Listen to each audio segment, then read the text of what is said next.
اگر 20ویں صدی کے آغاز میں دیکھا جائے تو سرکل بکوٹ میں جو شخصیت لوگوں کے دل و دماغ میں چھائی نظر آتی ہے وہ مولانا میاں پیر فقیر اللہ بکوٹی کی ہے۔ انہوں نے سرکل بکوٹ میں نہ صرف نماز جمعہ کا آغاز کیا بلکہ بہت سی فرسودہ رسومات کا بھی قلعہ کما کیا۔ انہوں نے انگریزوں کے جبر اور ہندوؤں کے مظالم سے تنگ یہاں کے لوگوں کو ایک امنگ اور جینے کا مقصد دیا۔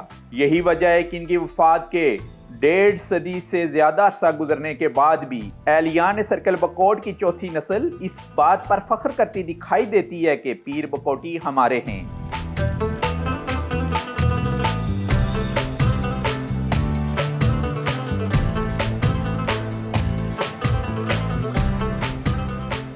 جی اس وقت میں ڈسٹرکٹ ایبٹ آباد کی ایک معروف اور دینی خانگاہ کے اوپر موجود ہوں جو تھرو آؤٹ عرب سے سفر کرتے ہوئے تبلیغ کی غرض سے آئے ہیں، اور یہ خانگاہ آپ نہ صرف یہاں بکوٹ شریف بلکہ اس کے گرد و نواح جتنے بھی علاقے ہیں آزاد کشمیر، ڈسٹرکٹ ایبٹ آباد اور پنجاب میں ایک اثر رکھتی ہے۔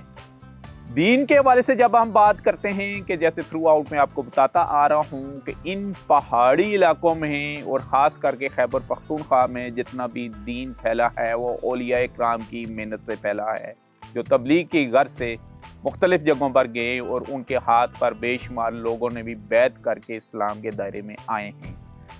یہاں جو جس درسگاہ کے اوپر، جس خانگاہ کے اوپر اس وقت میں موجود ہوں، یہ حضرت پیر فقیر اللہ بکوٹی رحمۃ اللہ علیہ کا مزار ہے۔ ہمیں آپ بتائیے گا کہ ان بزرگوں کے بارے میں کہ عرب کے کس خاندان سے ان کا تعلق تھا اور کہاں سے مائگریٹ کرتے کرتے یہاں پر یہ کب آئے اور دین کی خدمات انہوں نے کی۔ ہمارے بزرگوں کا تعلق حضرت عثمان غنی رضی اللہ تعالیٰ کی اولاد سے ہم، اور اولاد رقیہ جو نبی اکرم صلی اللہ علیہ وسلم کی بیٹی ہیں ان کی اولاد سے۔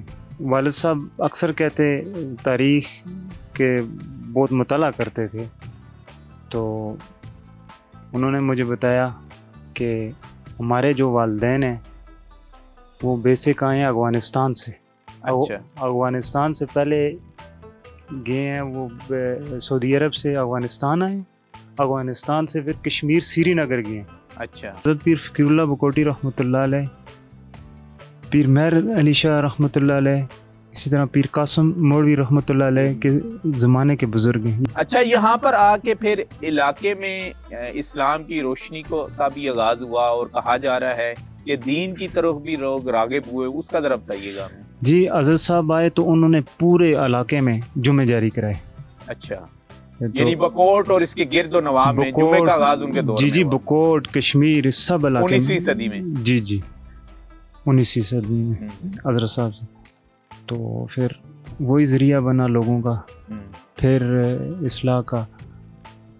حضرت صاحب جس طرح علم دین ظاہری رکھتے تھے اسی طرح باطنی علم بھی ان کے پاس تھا، تو لوگوں کا تزکیہ کرنا، تو لوگوں کو اللہ اللہ سکھانا۔ اچھا، تو حضرت صاحب کے بارے میں والد صاحب سناتے ہیں کہ رجویہ حویلیاں کے قریب گاؤں ہے، رجویہ گاؤں ہے، ہاں، ادھر بہت علمی بہت بڑی درسگاہ دی۔ تو وہاں یہ ہوا کہ استادوں نے کہا کہ بیٹا گھاس کاٹ کے آؤ، سب طالب علموں کو بھیجا، تو وہ زبان میں کہتے ہیں گاڑا رچ کے آنا، تو باقی طالب علم تو آ گئے، تو حضرت صاحب واپس نہیں آئے نا۔ اچھا، تو استاد کہتے ہیں تو وہ فقیر اللہ کیوں نہیں آیا؟ ہاں، تو طالب علموں نے کہا کہ پتہ نہیں وہ کدھر چلے گئے ہیں، شاید چھوڑ نہ گیا ہوں۔ تو استادوں نے کہا وہ چھوڑنے والا تو نہیں۔ تو جب آئے کچھ دنوں بعد تو حضرت صاحب نے پوچھا، استادوں نے حضرت صاحب سے پوچھا کدھر چلے گئے؟ میں نے کہا آپ نے کہا تھا گھاس کاٹنا ہے اور گاڑا بنا کے آنا، میں گاڑا بنا کے آؤں۔ استادوں کے دل سے دعا نکلی، انہوں نے کہا جدھر جاؤ گے فقیر اللہ ہی فقیر اللہ ہوگا، فقیر اللہ ہی فقیر اللہ ہوگا۔ اچھا، کس قسم کی کرامات تھی جی ان میں، ذرا بتائیے گا۔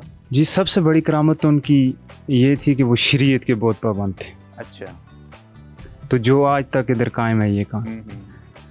اور اس زمانے میں بزرگ کہتے ہیں کہ نر پرندہ ان کے گھر کے اوپر سے نہیں گزرتا تھا. پردے کتنے سخت تھے. اچھا. آج بھی وہ پردہ ادھر قائم ہے. اولاد نرینہ ہوئی ہے کس عمر میں جا کے اولاد ہوئی ان کو؟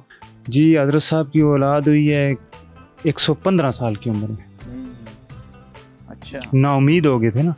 بیٹے دینے والے اگر کوئی اللہ کے ولی ہوتے تو پھر ان کی اپنی ہوتی اولاد ہو جاتی. وہ خود مریدین سے کہتے کہ دعا کریں گے دینے والی ذات اللہ پاک کی.